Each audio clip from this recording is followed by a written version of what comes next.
बंधु माने भगवान श्रीकृष्ण निजे कहते जे घरे क्यों गछ लगाइबा शुभ। एही गछ लगाइबा द्वारा केवल अकाल मृत्यु रोका जाए नहीं बरं परिवार मध्यरे सुख एवं समृद्धिर निरंतरता मध्य सुनिश्चित हुए। घरे देवी लक्ष्मींकर दिव्य उपस्थिति को आमंत्रण करा जाए। बंधु माने यह जानी रखंतु जे धनी व्यक्ति माने प्रायतः एही गछ गुड़ी को निज घरे लगाइबाको पसंद करती। तेणु आपण माने मध्य निश्चित भावरे एही गछ गुड़ी को आपणक घरे लगाइबा उचित। बंधु माने जड़े व्यक्ति निज घर अगणारे किंबा सीधा सड़क घर सम्मुखरे केउं गछ लगाइबा उचित। केउं पवित्र गछ लगाइबा द्वारा घर दारिद्र्य दूर हो जाय थाए। केउं गछ दारिद्र्यता दूर करिबार शक्ति रखिथाए। केउं गछ शत्रु मानकर भय दूर करि पारिबो एवं निश्चित करिबो जे भूत आत्मा रोग एवं दुष्ट प्राणी भली बाधा घर पाखकु जीवाको मध्य साहस करिबो नाही। तेबे बंधु माने आमर मानव जातिर कल्याण पाई वृक्ष एक अत्यंत महत्वपूर्ण जिनिस। वृक्ष गुड़िक निज भितरे देवता मानक परि पूजा पाइबाकु योग्य। मानव जीवन रे वृक्षर अवदान प्रकृत रे आश्चर्यजनक। एहाकु शब्दरे मध्य प्रकाश करिबा कष्टकर। वृक्ष गुड़िक केवल छाई प्रदान करती नहीं, सेमाने वायुमंडल को मध्य शुद्ध करती। सेमानकर उपस्थिति समग्र गृह रे सकारात्मक शक्तिर संचालन को प्रोत्साहित करे। सेमाने आमर जीवन को उन्नत करती। तेबे बंधु माने घर सम्मुखरे सठिक गछ लगाइबा द्वारा केवल घरर सौंदर्य वृद्धि हुए नहीं बरं घरर वास्तु दोष मध्य कटि जाई थाए। एपरि गछ दिव्य रक्षक भावरे कार्य करे। देवता मानक परि घरर सुरक्षा करे एवं समस्त नकारात्मक शक्ति को दूर करे। विपरीत भावरे जदि जड़े व्यक्ति अज्ञानता हेतु निज घर निकटरे एपरि गछ लगाए जहाँ अशुभ बोली विवेचना करा जाए, तेबे सही गछ गुड़िक घरे विवाद रोग एपरिकी दारिद्र्य को आमंत्रण करिपारे। तेणु केउं गछ घरे लगाइबा शुभ एवं केउंटी नुहे ताहा निर्णय करिबा अत्यंत जरूरी। तेबे बंधु माने भिडियोटी रे आगो को बढ़ेबा पूर्वरु प्रथमे आपण माने भिडियोटी को लाइक करी चैनल टी को सब्सक्राइब करंतु एवं कमेंट बॉक्स रे भक्ति एवं श्रद्धार सहित जय श्री कृष्ण जय माँ लक्ष्मी निश्चय लिखंतु। तो बंधु माने प्रथमे हेउछि आपण कोनोसी जलाशय निकटरे ओस्त गछ लगाइबा उचित। आपण जदि कोनोसी जलाशय निकटरे ओस्त गछ लगाउछंती तो आपणको आध्यात्मिक पुण्य प्राप्ति होई थाए, जहाँ सह सह यज्ञ करबा सहित समान। ओस्त गछर पत्र जलाशय रे पड़िले सेगुड़िक पितृपुरुषंको संतुष्ट करबा पाई कार्य करंती। एही कार्य समस्त प्रकारर पितृदोष को दूर करे। जो व्यक्ति प्रत्येक दिन स्नान करिबा परे ओस्त गछ को स्पर्श करे से समस्त पापर मुक्त हुए एवं केबे भी पराजयर सम्मुखीन हुए नहीं। ओस्त गछ को स्पर्श करिबा द्वारा धन प्राप्ति हुए एवं ओस्त गछ को परिक्रमा करिबा द्वारा व्यक्ति दीर्घायु हुए। ओस्त गछर मूलरे भगवान श्री विष्णु वास करती, गंडी रे भगवान शिव वास करती एवं ऊपर डाल रे भगवान ब्रह्मा वास करती। अमावास्या दिन ओस्त गछ को प्रणाम करिबा द्वारा हजार गाय दान सहित समान पुण्य मिलिथाए। एही जगत रे ओस्त गछ सह तुलनीय कोनोसी गछ नाही, कारण भगवान हरि स्वयं एही गछ रूपरे पृथ्वी रे वास करती। ओस्त गछ को आघात करिबा किंबा आहार गोटे डाल भांगिबा एक महापाप बोली विवेचना करा जाए। जो व्यक्ति एपरि कार्य करे से नरकरे बास करने को निश्चित करे एवं जे ओस्त गछर मूल को काटी दिए से केबे भी पाताळर जंत्रणार मुक्ति पाई पारिबो नाही। आउ गोटे परम पवित्र वृक्ष हेउछि अँला वृक्ष। अँला वृक्ष लगाइबा द्वारा पुरुष एवं महिला उभय जन्म एवं मृत्यु चक्रରୁ मुक्ति पाती। यही पवित्र फल को अत्यंत शुभ मने करा जाए एवं यह भगवान विष्णु को पाई अत्यंत प्रिय बोली जना जाए। यह सेवन करिबा द्वारा समस्त पापरू मुक्ति मिलता है। अँला खाइबा द्वारा व्यक्तिर आयुष वृद्धि पाए। एथिरे मिश्रित पानी पीबा द्वारा रोग दूर हुए एवं अँला मिश्रित जल रे स्नान करिबा द्वारा दारिद्र्यता दूर हुए। ଏବଂ ସମସ୍ତ ପ୍ରକାରର ସମୃଦ୍ଧି ବ୍ୟକ୍ତି ପ୍ରାପ୍ତି କରିଥାଏ। ଯେଉଁ ଗୃହରେ ଅଁଳା ଫଳ ନିରନ୍ତର ଥାଏ ସେହି ଘରେ ଭୂତ, ଆତ୍ମା ଏବଂ ରାକ୍ଷସ କେବେ ପ୍ରବେଶ କରନ୍ତି ନାହିଁ।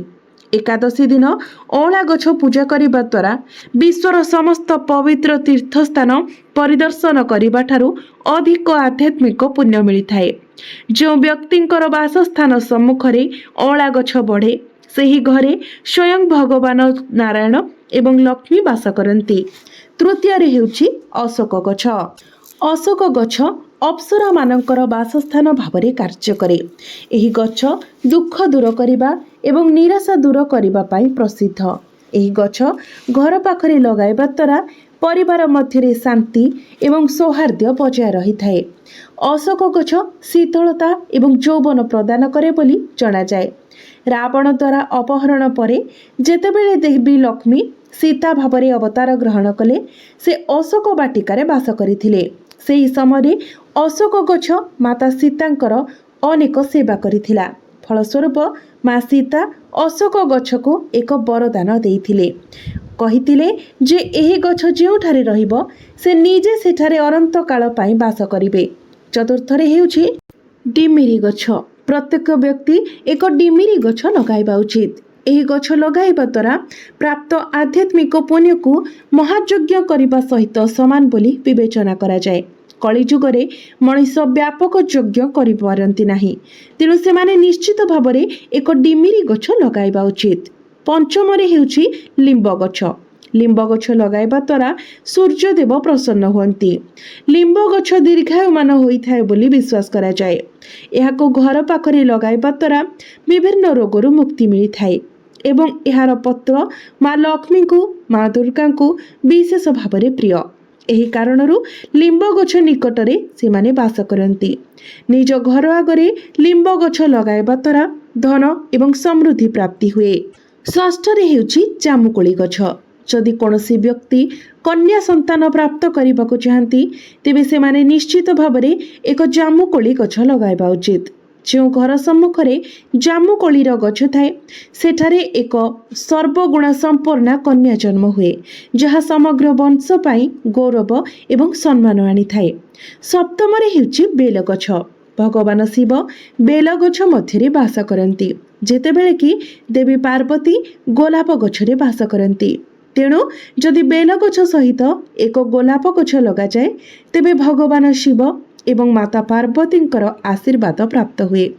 ଦୁଃଖ ଏବଂ ଦାରିଦ୍ର୍ୟ କେବେ ଏପରି ଘରେ ପ୍ରବେଶ କରିପାରେ ନାହିଁ। ଏହା ବ୍ୟତୀତ ଘରର ସଦସ୍ୟଙ୍କର କେବେ ବି ଅକାଳ ମୃତ୍ୟୁ ହୋଇନଥାଏ କିମ୍ବା ସେହି ଘରର କୌଣସି ମହିଳା କେବେ ବିଧବା ହେବାର ଦୁଃଖ ଭୋଗ କରନ୍ତି ନାହିଁ। ଅଷ୍ଟମରେ ହେଉଛି ନଡ଼ିଆ ଗଛ।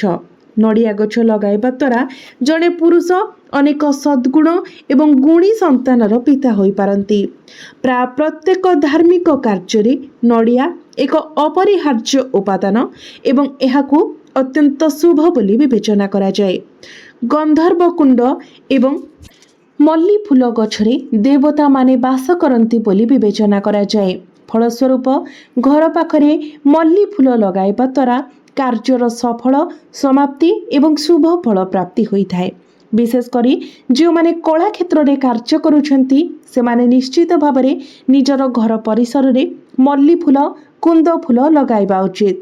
ଯଦି କୌଣସି ବ୍ୟକ୍ତି ଚୋର ଏବଂ ଡକାୟତଙ୍କର ଭୟରେ ଜର୍ଜରିତ ହୁଅନ୍ତି ତେବେ ସେମାନେ ନିଶ୍ଚିତ ଭାବରେ ତାଙ୍କର ଘର ପାଖରେ ବବୁଲ ଗଛ ଲଗାଇବା ଉଚିତ। ଏହି ଗଛ ଚୋର ଏବଂ ଡକାୟତଙ୍କ ମଧ୍ୟରେ ଭୟ ସୃଷ୍ଟି କରେ, ଯାହାଦ୍ୱାରା ଘର ସୁରକ୍ଷିତ ରହେ।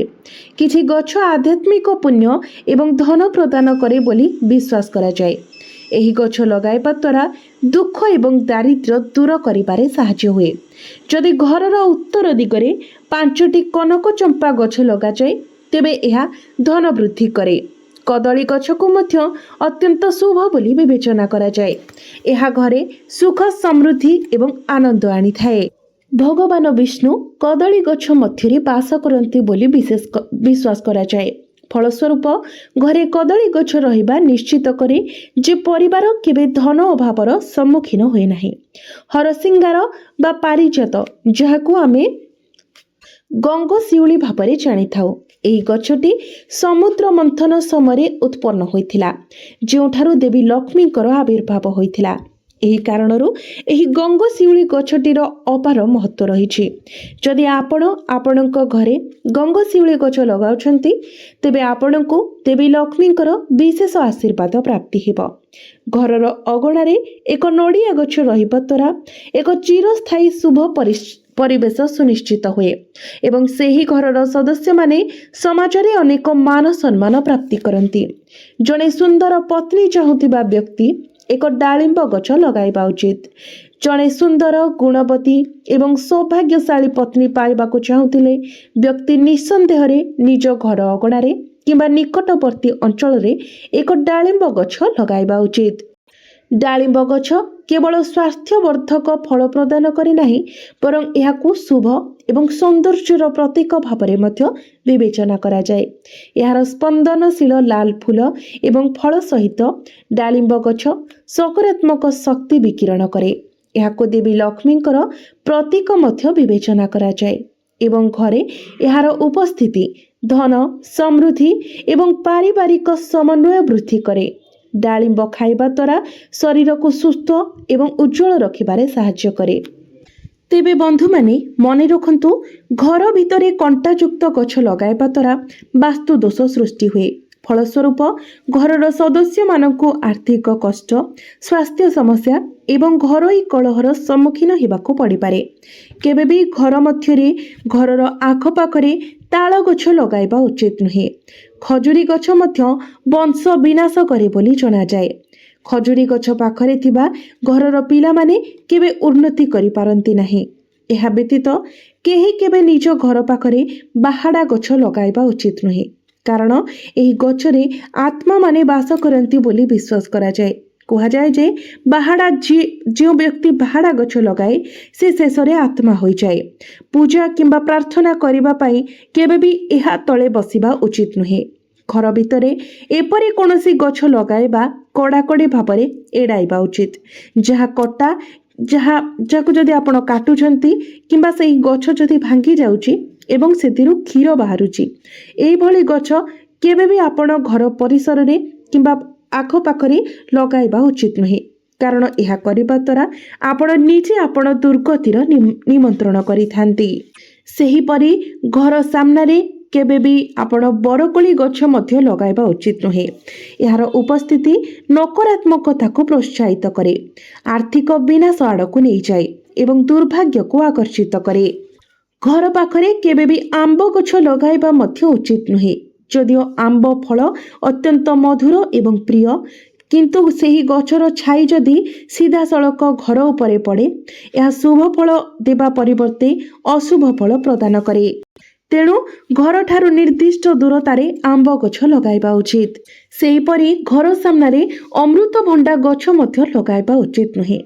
ଯଦିଓ ଏହି ଗଛଟି ସରଳ ଦେଖାଯାଏ ଏବଂ ନିଶ୍ଚିତ ଭାବରେ ଫଳଦାୟକ, କିନ୍ତୁ ଏହାର ଉପସ୍ଥିତି ଘରକୁ ଦାରିଦ୍ର୍ୟତା ଆମନ୍ତ୍ରଣ କରେ ଏବଂ ଧନର ହ୍ରାସ ଘଟାଏ।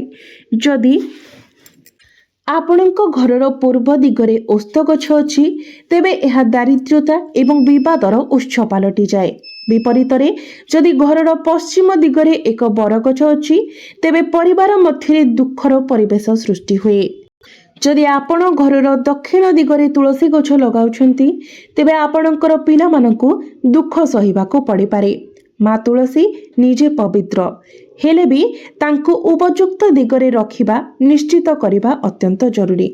ଏହା ବ୍ୟତୀତ ଯଦି ଏକ ମୃତ ଗଛର ଛାଇ ଘର ଉପରେ ପଡ଼େ, ତେବେ ଏହାକୁ ମୃତ୍ୟୁର ଅଶୁଭ ସଂକେତ ବୋଲି ବିବେଚନା କରାଯାଏ। ଏପରି ଶୁଷ୍କ ଏବଂ ନିର୍ଜୀବ ଗଛଗୁଡ଼ିକୁ ତୁରନ୍ତ ଉପାଡ଼ି ଦିଆଯିବା ଉଚିତ, ନଚେତ୍ ଆପଣଙ୍କ ଉପରେ ଦୁର୍ଭାଗ୍ୟ ପଡ଼ିଥାଏ। ମରୁଭୂମିରେ ମିଳୁଥିବା ଗଛଗୁଡ଼ିକ କଠୋର ଏବଂ ଶୁଷ୍କ ପରିବେଶ ସହିତ ଖାପ ଖାଇଥାଏ।